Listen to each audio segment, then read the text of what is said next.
Seorang mahasiswa bernama Komang Tri Karma Yoga yang tinggal di sebuah kos di Jalan SMA 3 Gang 6 nomor 1 Desa Sumerte Kajadian Pasar Timur ditemukan tak bernyawa Senin 28 Maret pagi.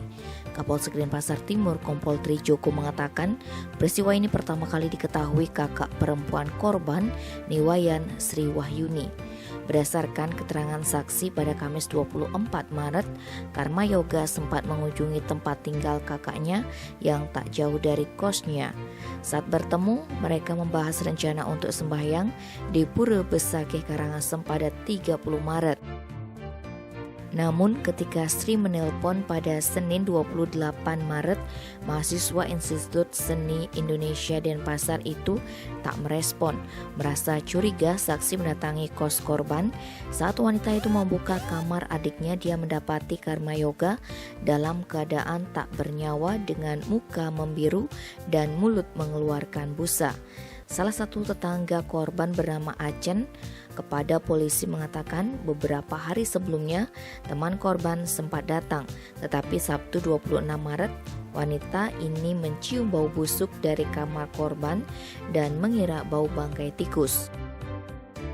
Sementara itu, teman kuliah sekaligus pacar Karma Yoga bernama Niluh Chandra membenarkan ada 4 teman korban termasuk dirinya datang ke TKP pada Kamis 24 Maret pukul 20. Mereka dan korban minum-minum beralkohol, kemudian bubar pada pukul 23. Pada Minggu 27 Maret, Chandra sempat menghubungi korban, namun tak ada jawaban. Hingga keesokan harinya dia mendapat kabar bahwa korban sudah tiada.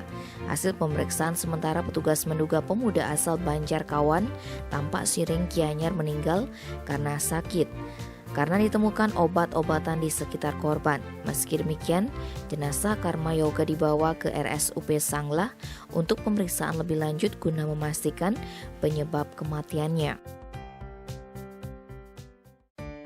Tim Bali Express melaporkan.